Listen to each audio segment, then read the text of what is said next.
میں آج ہم موسیٰ علیہ السلام کا واقعہ سنیں گے۔ موسیٰ علیہ السلام اللہ کے ایک ایسے نبی ہیں جن کا قرآن میں سب سے زیادہ ذکر ہے، اور موسیٰ علیہ السلام کلیم اللہ بھی تھے، مطلب وہ اللہ سے ڈائریکٹ بات کر سکتے تھے۔ اگر آپ کو پروفٹ سیریز میں انٹرسٹ ہے تو پلیز میرے چینل کو سبسکرائب کر لیجئے۔ چلیے شروع کرتے ہیں with the real life story of prophet موسیٰ علیہ السلام۔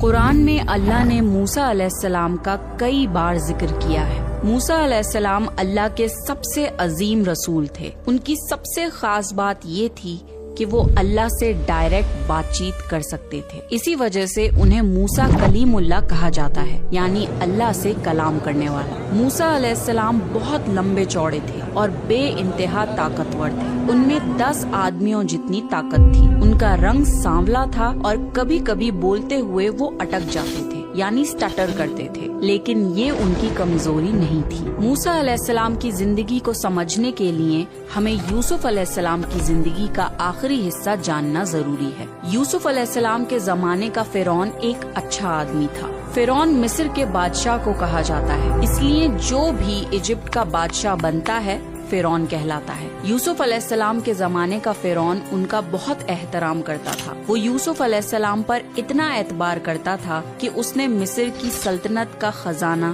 یوسف علیہ السلام کی نگرانی میں دے دیا تھا۔ یوسف علیہ السلام نے بھی اپنی حکمت اور خواب کی تعبیر سے مصر کو قحط سے بچایا۔ بارش اور ہریالی کے 7 سال یوسف علیہ السلام نے گیہوں کو ایک خاص ٹیکنیک سے پرزرو کروایا تھا، جس کی وجہ سے آنے والے اگلے قحط کے 7 سال جب سوکھا پڑا تب ایجپٹ میں کوئی بھی بھوکا نہیں مرا۔ اسی وجہ سے یوسف علیہ السلام کو ایجپٹ میں ایک اعلیٰ مقام حاصل تھا، اور فرعون نے یوسف علیہ السلام کے ماں باپ، بھائی بہن اور قبیلے کے سارے لوگ ایجپٹ بلا لیے تھے۔ بنی اسرائیل یعنی یعقوب علیہ السلام کی اولاد مائیگریٹ کر کے ایجپٹ آ گئے تھے، اور یوسف علیہ السلام کے زمانے میں انہوں نے شاہی زندگی گزاری۔ لیکن یوسف علیہ السلام کی موت کے بعد اس فرعون کی بھی موت ہو گئی، اور جب دوسرا فرعون بادشاہ بنا تو اس نے بنی اسرائیل پر ظلم کرنا شروع کر دیا۔ پھر اس کی موت کے بعد ایک اور فرعون آیا جو کہ اب تک کا سب سے بدتر فرعون تھا۔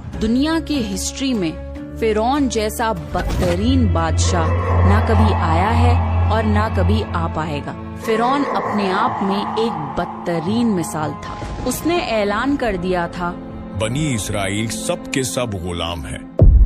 وہ ان سے لیبر ورک کرواتا تھا اور انہیں نچلے طبقے کی قوم بنا دیا تھا۔ مصر کے اصلی لوگ جو کہ قبطی کہلاتے تھے ایلیٹ کلاس بن گئے تھے، اور وہ بھی بنی اسرائیل پر بہت ظلم کرتے تھے۔ جب چاہے تب